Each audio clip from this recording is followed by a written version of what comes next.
Hello YouTube, and welcome to the second video in the series of Impl PERT, where we are implementing the project evaluation review technique in Rust.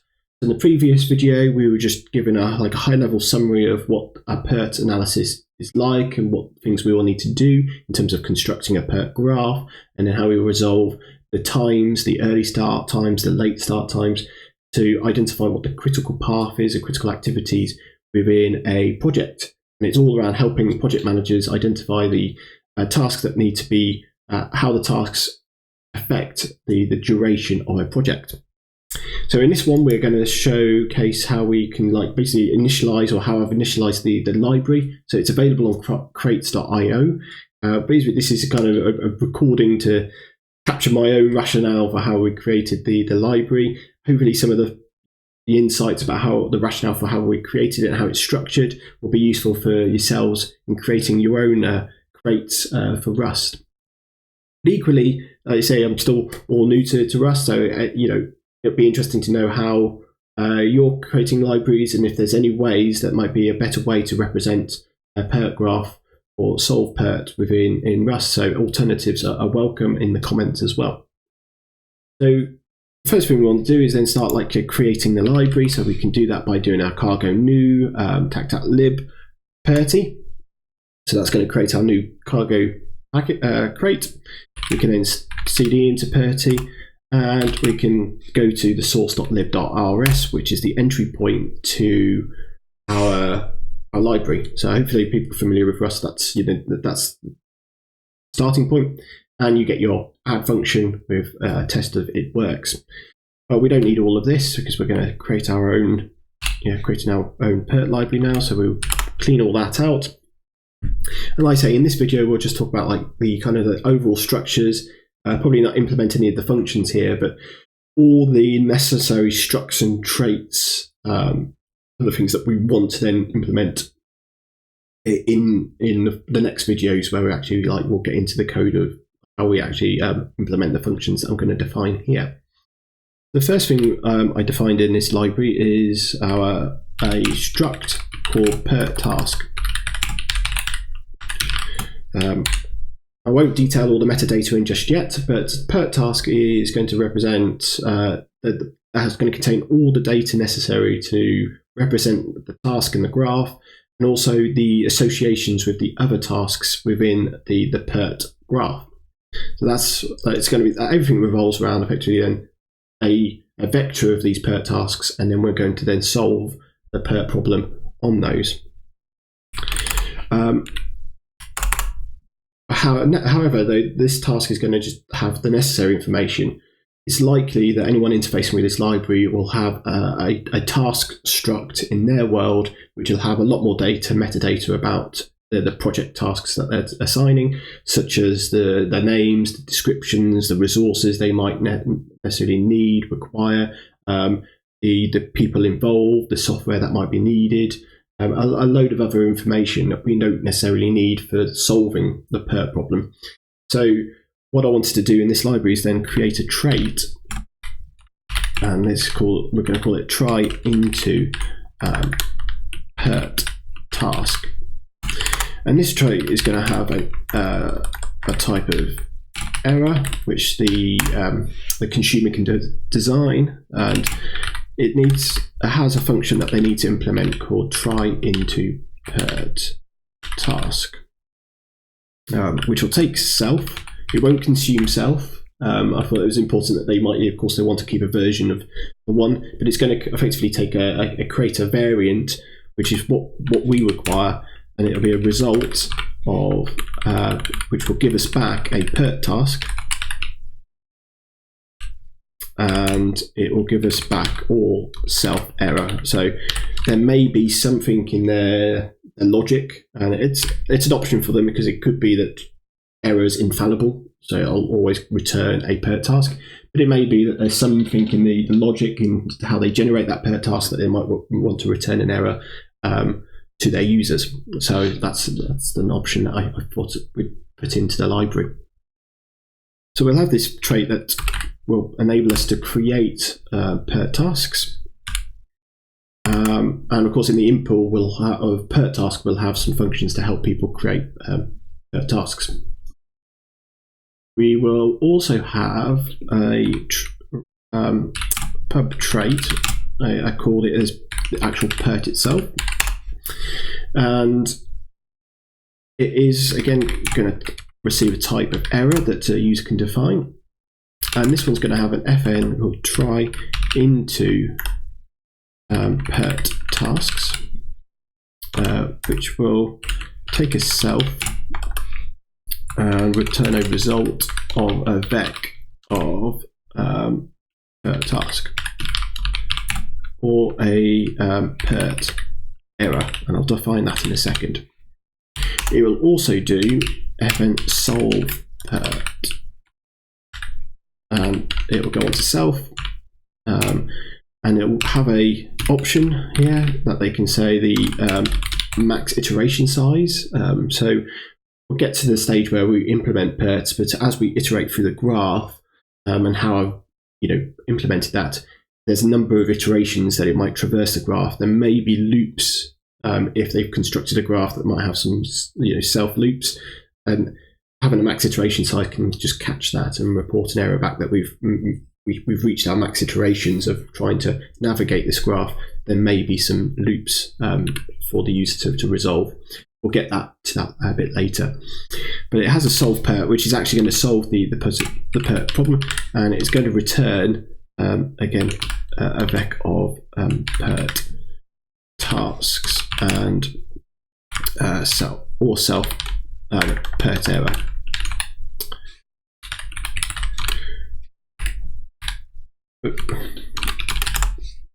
And now we say, well, what is PERT error? Well, then PERT error is going to be enum. We're going to call it PERT error, and it's going to have an e on it to say that we can have the first error that we might have here is going to be a try into tasks error, and this word might return a vec of v. So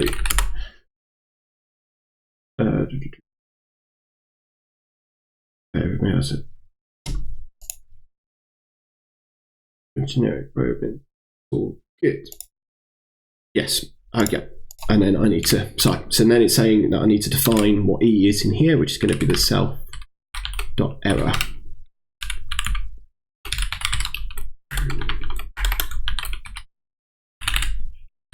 I might just reduce the resolution, the zoom there, so we can see a bit more better on the screen now.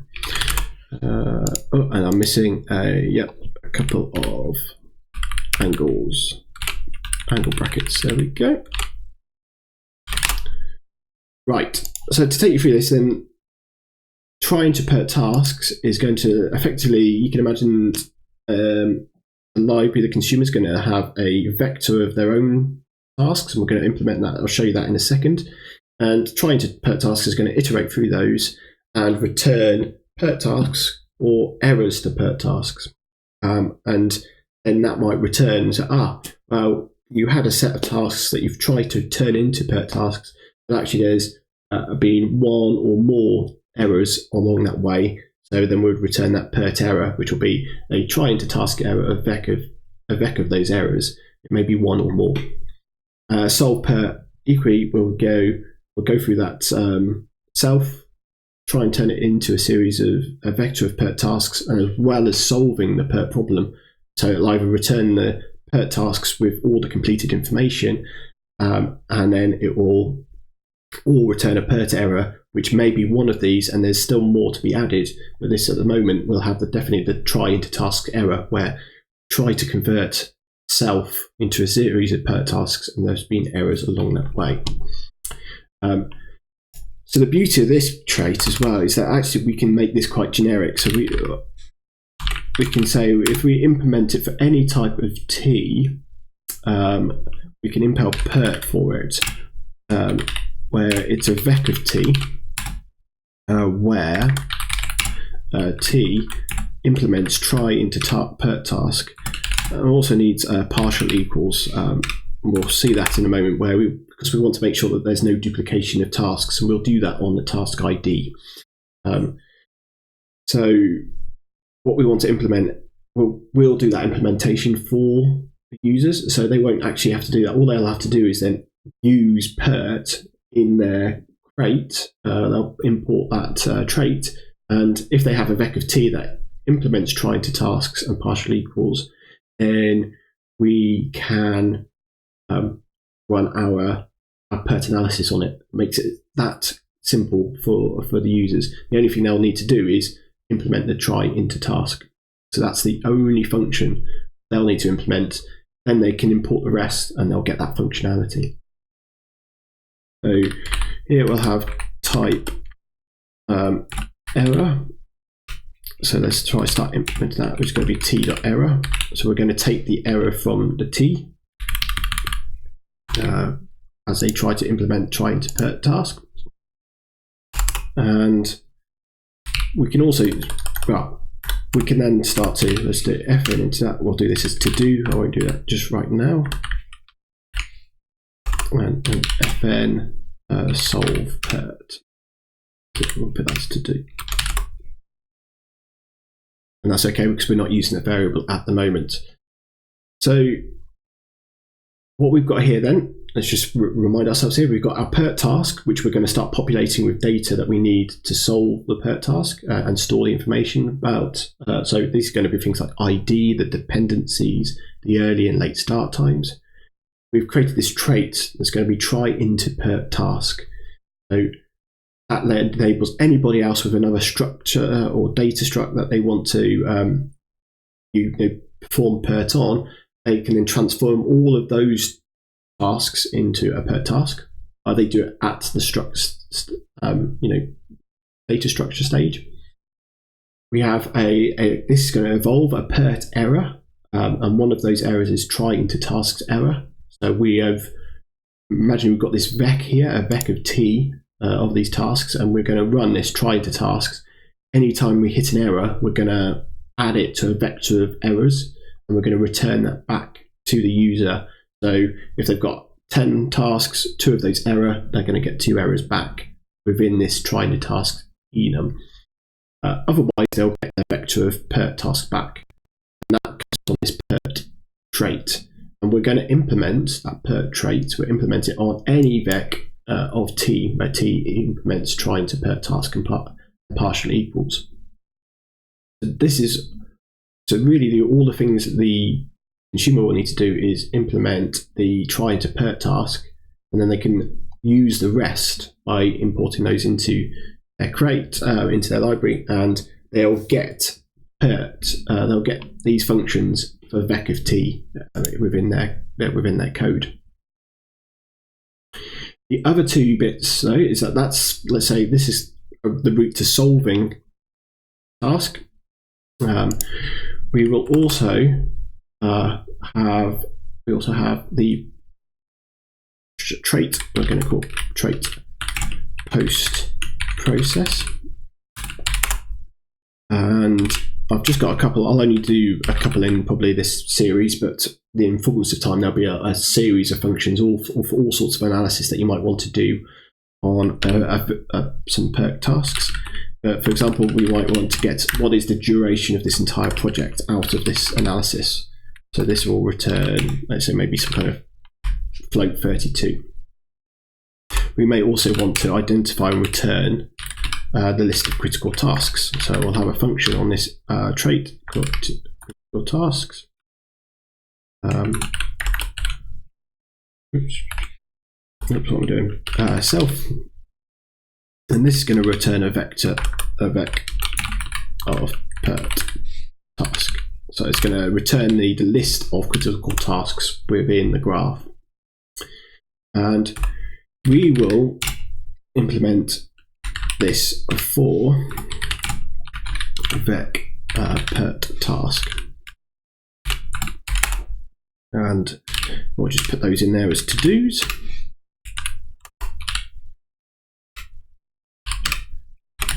Okay, so again, by user implementing trying to tasks, trying to PERT task, they will get a PERT task back.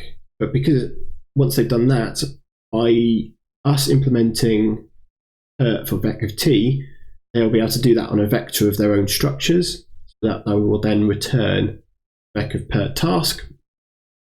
And then by doing that, we can implement on top of this the solve PERT, which we'll introduce, which is our way of solving the PERT problem, which will update the tasks with all the result from the PERT task challenge.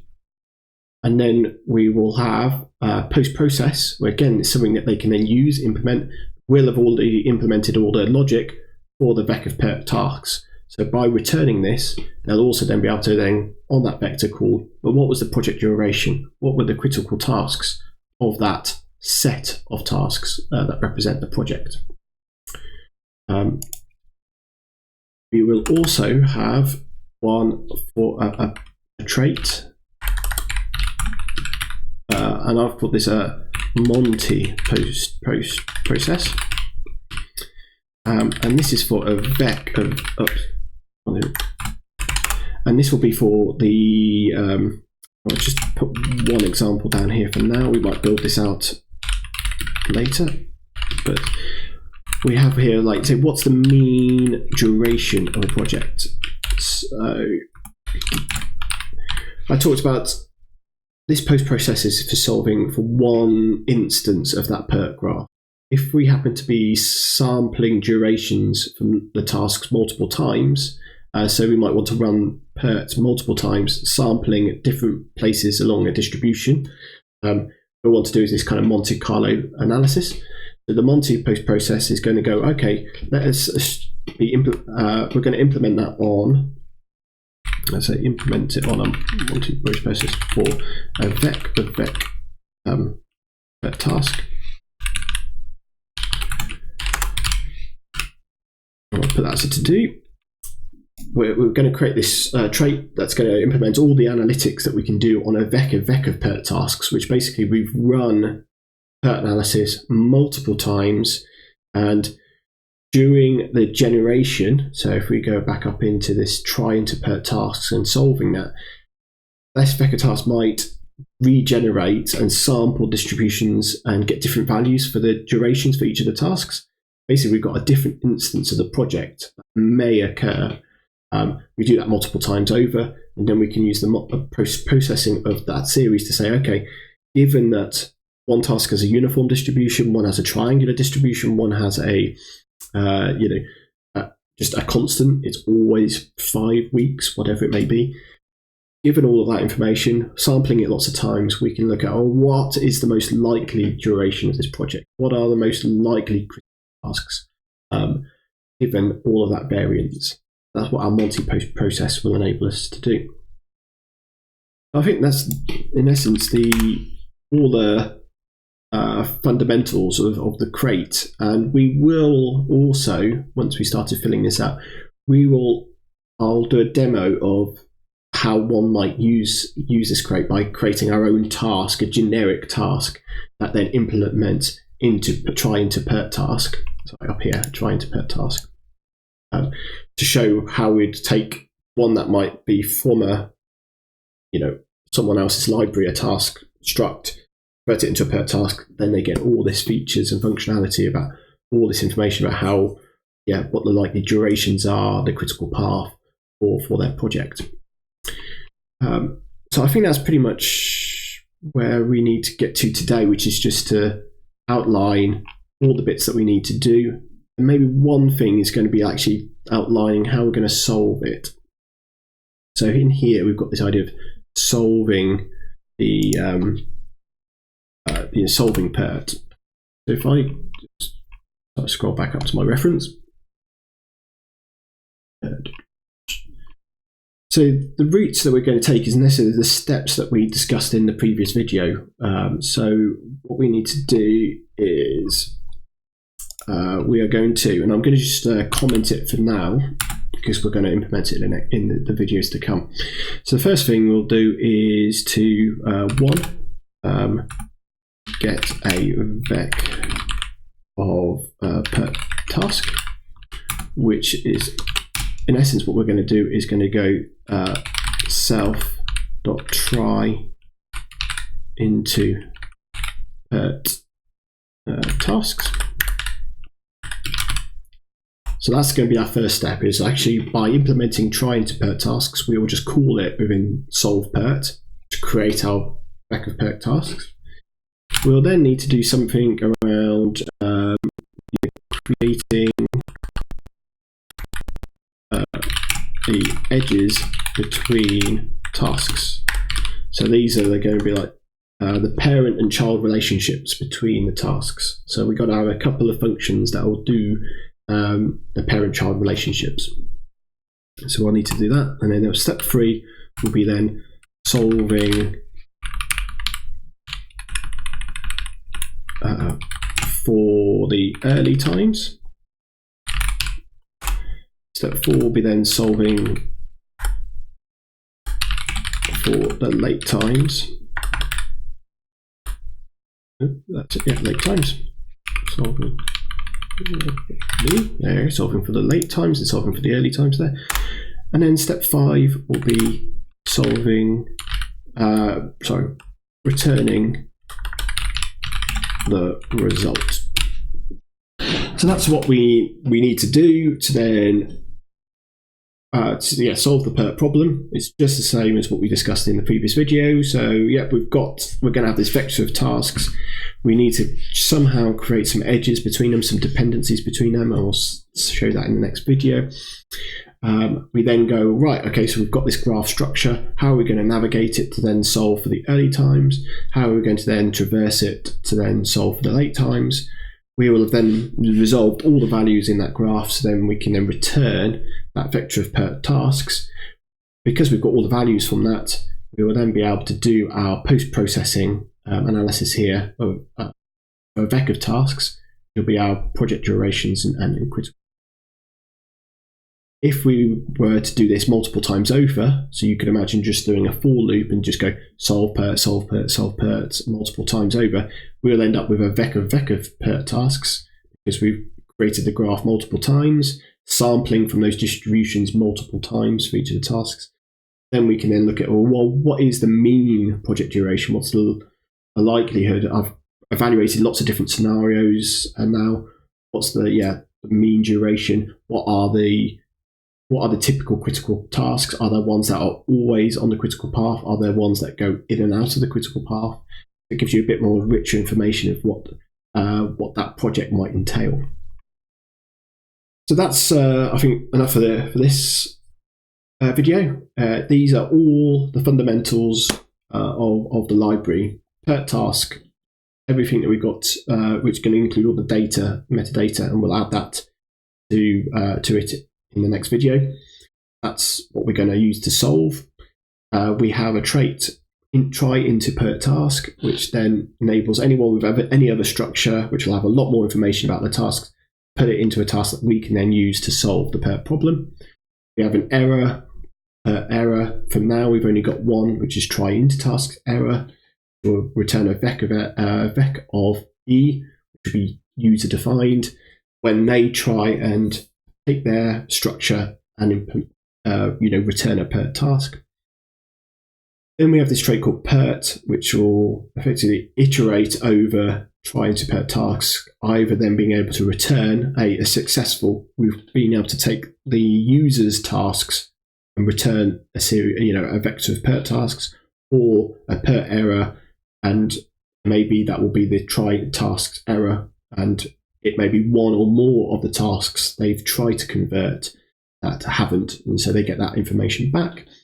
And then we have the solve PERT, so that is kind of a wrapper around trying to tasks, but also will implement the functionality that will take that vector, create the graph structure, solve early times, the late times, and return the result. So that actually solves the PERT problem.